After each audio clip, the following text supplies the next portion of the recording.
Hi there, my name is Daniel Maloney, and today I will be presenting a comparative analysis on the long jump. I will be comparing the performance of an Olympic champion named Irving Saladino with myself, focusing on the role and impact hip extension, or more accurately, triple extension, plays in effectively executing the long jump. Before we get into it, the long jump is traditionally broken down into 4 different stages: the approach, takeoff, flight, and landing. The execution of each stage depends on the performance of the stage that preceded it, having a domino-like effect on the entire skill. For this reason, and the potential opportunity for transferred learning across contexts, I'm going to focus in on the approach and takeoff of the long jump. So here is Irving on his long jump approach, attempting to create as much horizontal velocity as possible, so that when he reaches his penultimate step, also known as the long step, he is able to lower his hips and center of mass to now create vertical velocity. The long step is then followed by a short step, whereby his leg is placed relatively straight and underneath him to optimize the speed retention in both an upward and outward trajectory, using the final triple extension and big knee drive to propel himself into the air. So when breaking down the takeoff, it is all about the long step, short step combination. The long step allows Irving to load his right leg with deeper flexion of the ankle, knee, and hip, optimizing his stretch shortening cycle and then maximizing the force that is generated by the contraction of his gluteus and quadricep muscles, as well as his gastrocnemius and his soleus of his lower leg. And whilst dropping his center of mass does reduce his horizontal speed, it now creates vertical lift. If he loads his penultimate step too much though, however, he will create too much vertical velocity, which will reduce the horizontal speed he has created and cause him to jump high, but not necessarily far.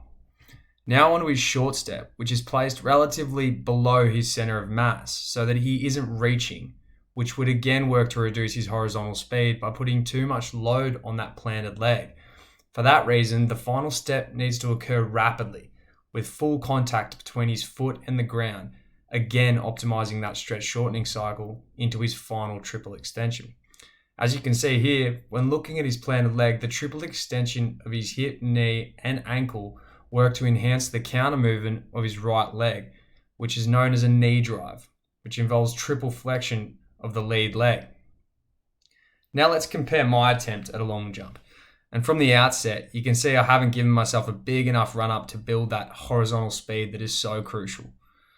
I also seem to just stand taller and run on my toes as I enter the final 2 steps. As you can see here, I don't lower my center of mass and load my penultimate step by flattening my foot and going into a deeper flexion of the hip and knee, resulting in a reduction in the upward force I can produce from my gluteus and quadricep muscles, as well as my gastrocnemius and soleus, resulting in my trajectory staying relatively straight, as indicated by the yellow line, in comparison to what Saladino's was in the green. Again, on my final step, when it is crucial to make full contact with the ground, I seem to land and take off on the ball of my right foot.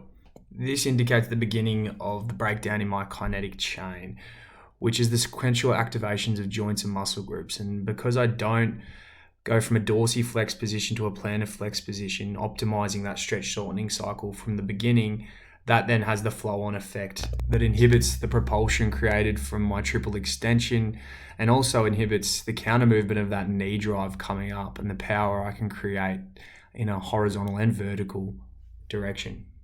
And this is, as you can see, resulted in a jump that has gone neither high nor far.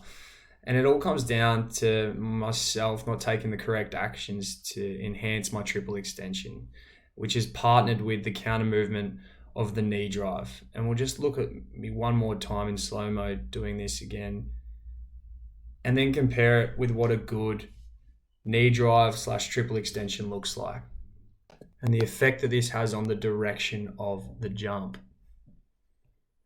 And that brings me to the end of my comparative analysis. Please see the references below, and thank you for watching.